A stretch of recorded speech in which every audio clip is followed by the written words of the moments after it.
Today we are going to discuss exercise 5.3 of the chapter complex number. You see these equations are given, you have to solve them. You have to solve them means you have to find values of x. Now you can see whatever equations are given to you if you check, you will get D in all equations related to complex numbers. You will always get D less than 0. You can check it here also. This is b square minus 4ac. So b is 1 square. This is 4 into 2 into 1. So that is going to be minus 7. So which is negative. So in that case you are not going to get real values of x. You are going to get complex values of x. We apply the quadratic formula because if you want to try using splitting method, that time you won't be able to solve them. You have to use quadratic formula. So this is minus b minus 1 plus minus under root d. Under root d is minus 7 upon 2 into a. 2a is 2. This is 4. Now you can minus 1 plus minus. This under root minus 7 can be written as root 7 into I, because minus 7 can be written as minus 1 into 7. So minus 1 is I and root 7 is like this. So now this is 4. So ultimately your values are coming minus 1 plus I root 7 by 2 into 2. This is 4. And second value is coming as minus 1 minus I root 7 upon 4. And these are complex values. And so in this chapter you are going to get all values of x as complex numbers. Now consider this third equation in which you will get d as b square, which is 3. 3 is 9 minus 4 into 1 into 9. This is 36. 36 minus 9. This is 27 and this is minus 27. So x will be minus b, which is minus 3, plus minus under root minus 27 and upon this is 2 into 1, because the value of a is 1. So this is minus 3 plus minus, you can write this as I plus 27 upon this is 2. So again 27 can be written as 3 into 3 into 3. So minus 3 plus minus I. 3 can be taken out common and 3 will be left inside. So upon 2. So your values of x are minus 3 plus I 3 root 3 upon 2, and second value will be minus 3 minus I 3 root 3 upon 2. Now consider this question number 10. Now first it's better that we simplify this, and simplification you take LCM. So LCM, if you take LCM, then LCM will be root 2. Root 2, this will be root 2 x square plus x plus root 2. This is equal to 0. So ultimately you are going to get root 2 x square plus x plus root 2 equal to 0. This root 2 will get multiplied by 0 and answer of this side will be 0. So now d you can calculate directly from here. Now d will be minus 1, this is 1 square minus 4 into root 2 into root 2. Again this is 8, 4 to the 8, and this is minus 7. So your x is going to be minus 1 plus minus 7 upon 2 into root 2, that you can write minus 1 plus minus I root 7 upon this is 2 root 2, let it be 2 root 2. So x is going to be minus 1 plus I root 7 by 2 root 2, one value. Second value you will be getting minus 1 minus I root 7 upon 2 root 2. Now you can rationalize at this step, or you may leave answer here also. Now we'll discuss miscellaneous exercise of chapter 5. So question number 2 I am starting with. For any two complex numbers z1 and z2, prove that real z1 into z2 is equal to real part of z1, real part of z2, and minus imaginary part of z1 minus imaginary part of z2. So now you start this question with let z1 is equal to a plus ib. So here you can see a is your real part of z1 is a, and imaginary part of z1 is b. Now you take z2. c plus id. Here real part is z2 is c and imaginary part of z2 is d. Now in this question you have to do the product of z1 and z2. So z1 and z2 I am doing the product. This is a plus ib, c plus id. If you open this, this will be ac plus iad plus ibc plus I square bd. So that you can write as ac minus bd, and this is I AD plus BC.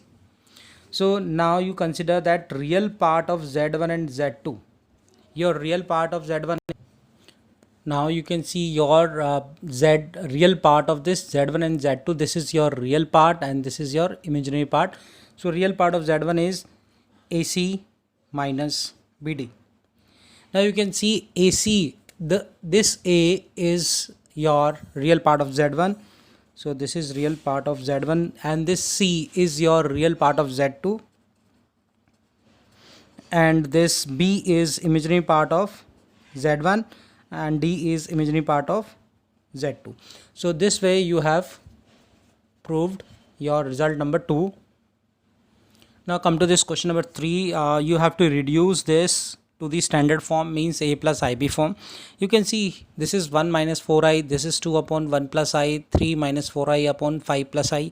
So now at once you can do the realize the each term. This denominator 1 minus 4i can be realized, this 1 plus I can be realized, this 5 plus I can be realized. So we are going to realize this in each term. So 1 minus 4i, 1 plus 4i, 1 plus 4i, this is 2, 1 plus I, 1 minus I, 1 minus I. So why I am realizing them? Because I want to write each complex number in the a plus ib form. If I do this a plus ib form, then multiplication of 2a plus ib form will be the a plus ib form. So better we can do in the beginning. And this can be written 3 minus 4i, 5 plus I into 5 minus I, 5 minus I. So next we see this will become 1 plus 4i, and this is a square minus b square.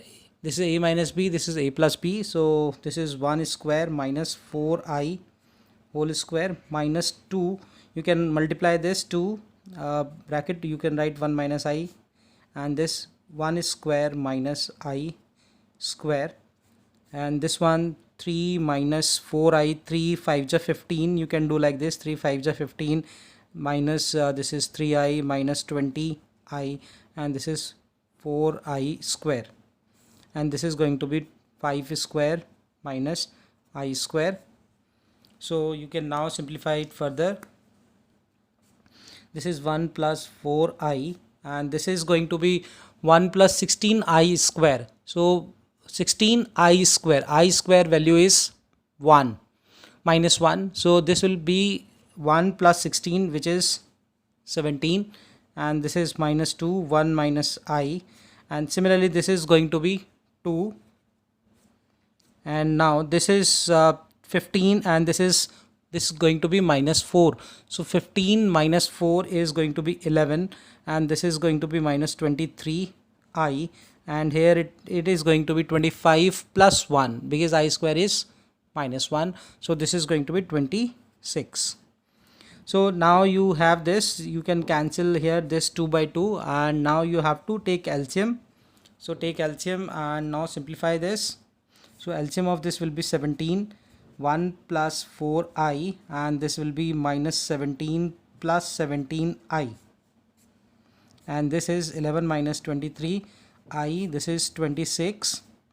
Now you can simplify this further, and 1 plus 4i, 1 plus this is minus 16, 1 minus 17, this is minus 16, and 4i plus 17i is going to be 21i, and this is 17, and this is 11 minus 23i upon 26. Now after simplification you are going to get this is minus 176 plus 368i plus 231, this is I, and this is going to be plus 483, and this is denominator is going to be 442. So after taking, you take all like terms together, so this you are going to get 307 plus 599, this is I, and this is 442. So this is what your answer is. Now consider this question number 4. If x minus iy equal to a minus ib, c minus id, prove that x square plus y square equal to whole square equal to a plus b square c square upon d square. But before I start this, I have to explain you something that you don't know till now, that if there is a complex number, I'm just showing this is Argand plane. Argand plane means Argand plane is like a xy plane, but here all numbers are represented in terms of real part of z1, and let's say this is real part of z and this is imaginary part of z. If I mark this complex number like this is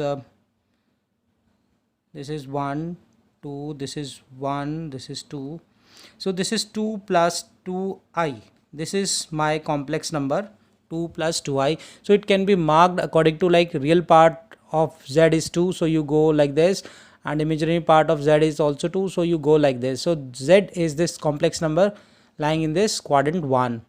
Now if you see the mirror image, the mirror image of this will be, you can think of the mirror image, this is minus 2, this is minus 1, so the mirror image is going to be 2i, and this mirror image is called the conjugate of z.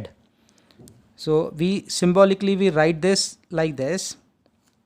So if z equal to 2 plus 2i, then conjugate of z, it is 2 minus 2i, and you have to remember this, that conjugate is always is the mirror image of the given complex number along real line of z. So this is very important. You cannot take imaginary line as the mirror image, so you always have to take the real z as the mirror. So this is your conjugate of z. Now here we have some very important properties regarding the conjugate of z, but before that I just would like to start this thing also, that if I mark this, this is your 2, this is your 90-degree angle, and this length is 2, this length is also 2, so this hypotenuse, if I calculate this hypotenuse will be under root 2 square plus 2 square, this is 4, this is root 8, and this is going to be 2 root 2, and this hypotenuse in this Argand plane is called the modulus of z, modulus of z, or you can symbolically write this modulus of z. So remember this very important fact, that modulus of z means this distance. Now we can write in terms of formulas, like if z is equal to a plus ib, in general this is the complex number, then conjugate of z will be a minus ib. Only the sign of this imaginary term will get changed. If it is minus, it will become plus, if it is plus, it will become minus. So remember this is conjugate of z, and this modulus of z, which is also written as r, is your a square plus b square. So that is very important thing that you have to keep in mind, that what is modulus of z.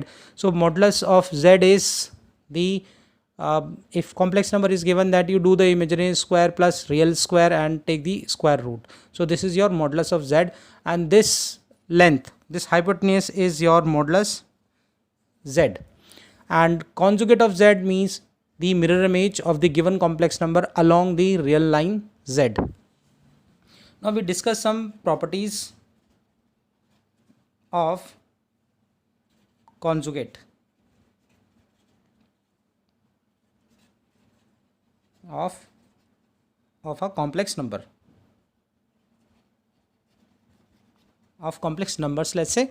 So first property is, if you take z and conjugate of z together and you multiply them, then you are going to get mod z square, or you can simply write a square plus b square.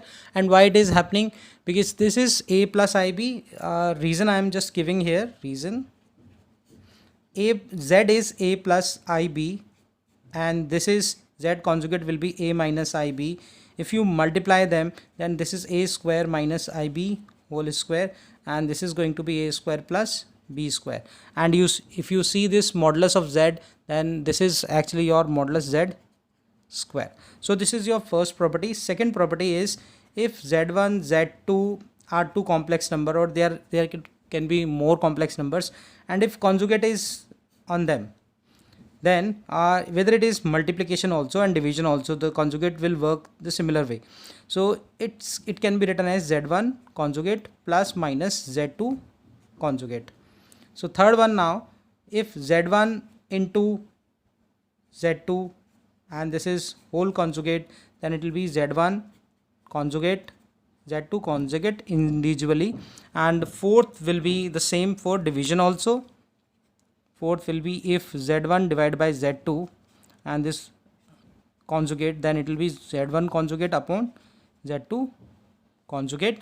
And fifth one is, if you take conjugate two times, then you will get the original complex number. So these are some few properties of conjugate of complex numbers.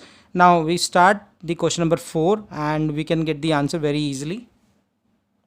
So now you see this question, that x plus x minus iy is equal to root a minus ib c minus id.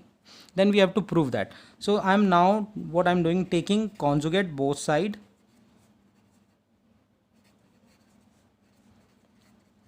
and this original one, you mark this as equation number 1.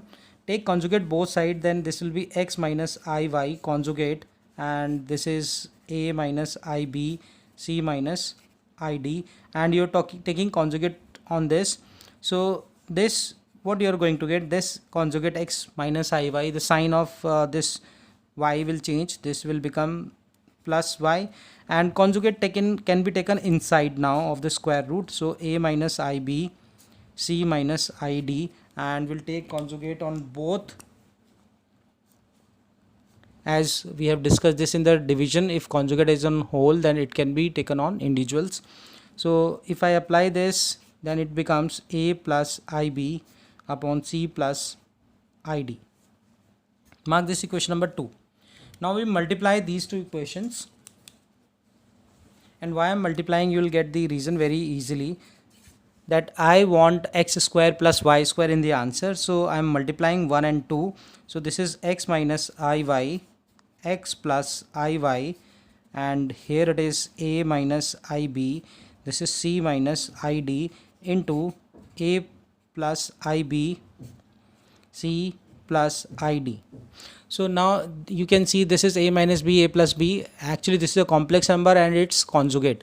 So according to this rule, that complex number and its conjugate will become a square plus b square. So you can use it directly, x square plus y square. And now this you can take inside also. You can multiply these two terms within square root, and this will again become a square plus b square, and this is c square plus d square.